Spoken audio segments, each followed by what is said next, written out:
नमस्ते मम्मी जी, आप कब आ रही हैं? प्रिया ने सासू माँ शीला जी से पूछा। बहू, अभी तो मेरी तबीयत ठीक नहीं चल रही है। ठीक होते ही खबर करूँगी, फिर रमन से कहकर टिकट करवा देना। करहारती सी आवाज़ में शीला जी ने कहा।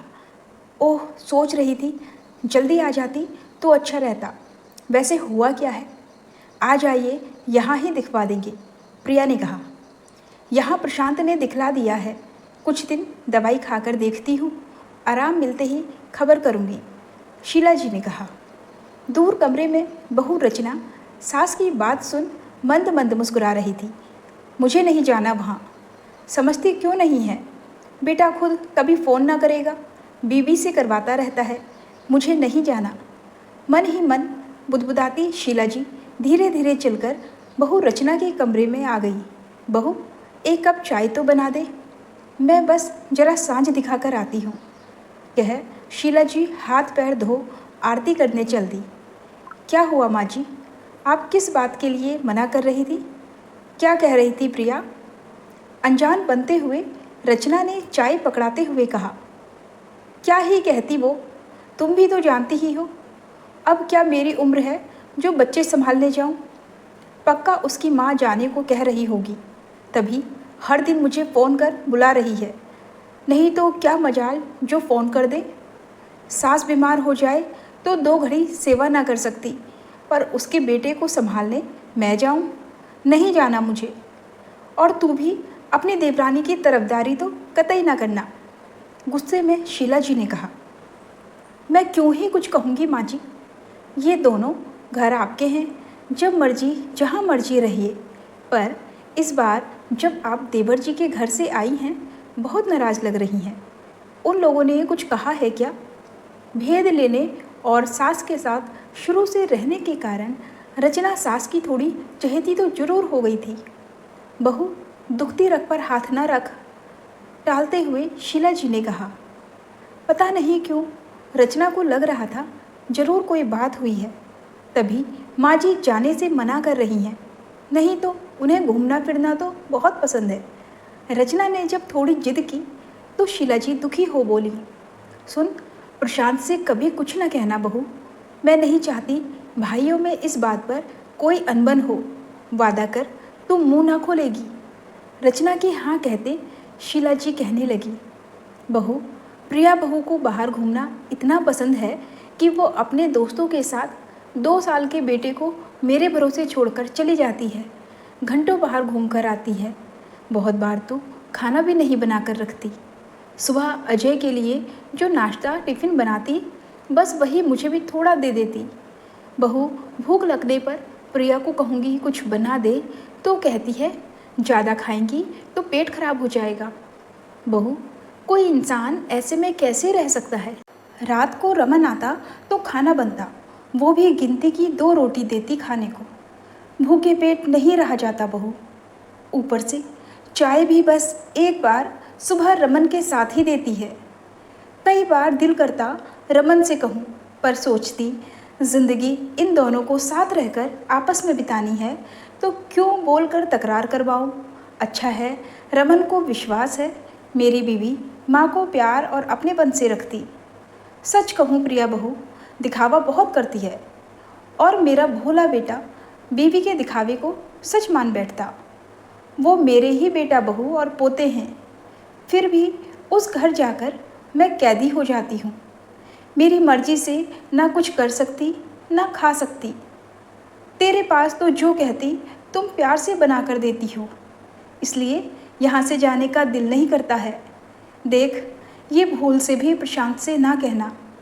मैं कोई बहाना कर लूँगी पर वहाँ नहीं जाऊँगी, शीला जी धीमे से बोली। सुनकर रचना को जरा भी अच्छा नहीं लगा। वो सोच रही थी पहले जब सासू माँ वहाँ जाती थी तो कितनी खुशी खुशी सामान बांधती थी। हाथ के बने अचार, मसाले, चिप्स लेकर जाती थी।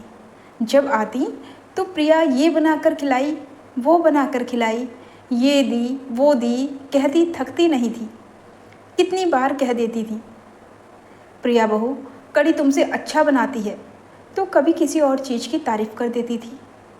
रचना बस एक झूठी मुस्कान चेहरे पर ला सब सुना करती थी। पर आज उसी प्रिया के घर जाने के लिए सासू माँ बहाने बना रही हैं। पता नहीं मुझे इस बात के लिए खुश होना चाहिए या दुखी। रचना सोच रही थी।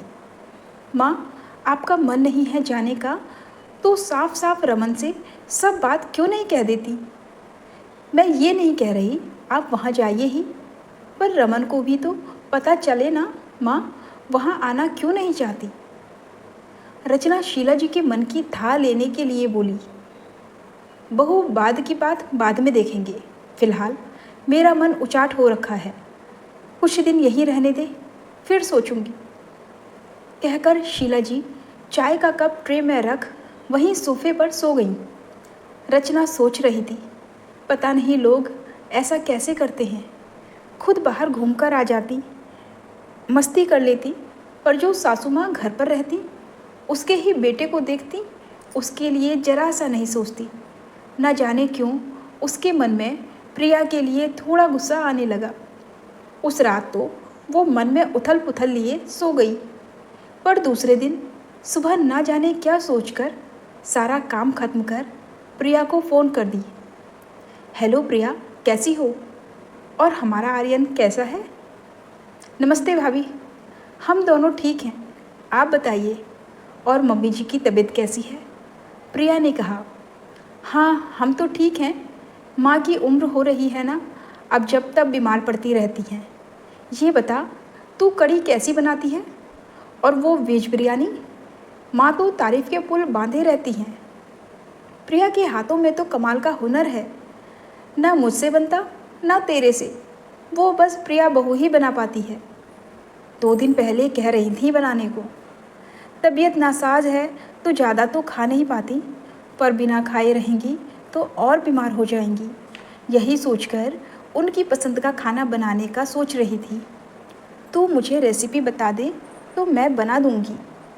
पता है ये उम्र ही ऐसी है, ऊपर से डॉक्टर ने सख्त हिदायत दे दी है, जो खाने में जरा समय का उलटफेर हुआ पेट में तकलीफ़ बढ़ जाएगी, इसलिए वक्त पर खाना खाना ज़रूरी है। रचना ने अपनी तरफ से माँ के लिए बात कह दी और रेसिपी पूछ फ़ोन रख दिया। दूसरी तरफ प्रिया मन ही मन सोच रही थी, मैं तो मम्मी जी को अब ना खाने को कुछ अच्छा देती, ना वक्त पर खाना ही देती, फिर भी मम्मी जी ने मेरी जरा बुराई नहीं की। इस बार जब आएंगी सच में मैं उनका पूरा ध्यान रखूंगी। बीमार हो जाती हैं तो तकलीफ़ भी हमें ही होती है, तो क्यों ना बीमार पड़ने की वजह ही ख़त्म कर दें। कुछ दिनों बाद रमन ने माँ को ज़बरदस्ती टिकट कटवाकर अपने पास बुला लिया। शीला जी अब कोई बहाना भी नहीं कर पाईं, क्योंकि प्रशांत ने भी कह दिया, माँ कुछ दिन के लिए चली जाओ, नहीं तो रमन को लगेगा माँ उसे प्यार ही नहीं करती। शीला जी बहुत बुझे मन से यहाँ आई थी, पर इस बार प्रिया बहू के बदले अंदाज से वो आश्चर्यचकित रह गई। कुछ दिनों बाद जब प्रिया दोस्तों के साथ बाहर जा रही थी तो शीला जी के लिए खाना बनाकर रख गई और बेटे को भी सुलाकर गई थी, जो अब 3-4 घंटे आराम से सोता रहता। प्रिया के जाते शीला जी रचना को फ़ोन करती हैं, बहू इस बार तो चमत्कार हो गया, प्रिया बहू तो बहुत बदल गई है, मेरे खाने पीने के साथ आराम का भी पूरा ध्यान रख रही है, पहले जैसा अपनापन दे रही है और प्यार भी। सच कहूँ मुझे तो विश्वास ही नहीं हो रहा है, ये चमत्कार कैसे हो गया। आश्चर्य और खुशी मिश्रित लहजे में शीला जी बोली, अब आप खुश हैं ना माँ, बस यही तो चाहिए था। देखिए कहीं प्रिया के पास जाकर अपनी इस बहू को भूल मत जाइएगा। रचना ने हंसते हुए कहा, तू तो मेरी पहली बहू है, सास का रुतबा तो तुमसे ही पाया है, ऐसे कैसे भूल जाऊंगी। वैसे मेरे मन में खटक रहा है, तूने ही कुछ जादू चलाया है क्या? शीला जी ने शंकित होकर पूछा। आपसे कुछ छिप नहीं सकता है ना माँ, बस मैं चाहती थी आपके दिल में हम दोनों की छवि खराब ना हो। हम एक जैसे तो नहीं हो सकते, पर बहू तो आपकी ही है ना।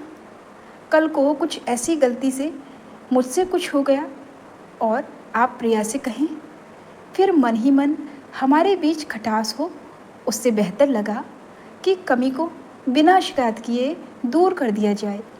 रचना ने कहा, जीती रहे मेरी सुघड़ बहू, अच्छा किया मुझे भी बिना कुछ कहे समझा दिया। एक दूसरे का शिकायत से सच में तुम दोनों के बीच भी अविश्वास आ जाता। चल अब रखती हूँ, खाना बनाकर रख गई है, खाकर थोड़ी देर आर्यन के साथ सो जाती हूँ, कहकर शीला जी ने फ़ोन रख दिया।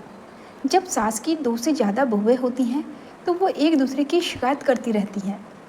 इससे आपसी मनमुटाव और दूरियां कायम हो जाती हैं। कोशिश यही करनी चाहिए जैसे रचना ने की थी।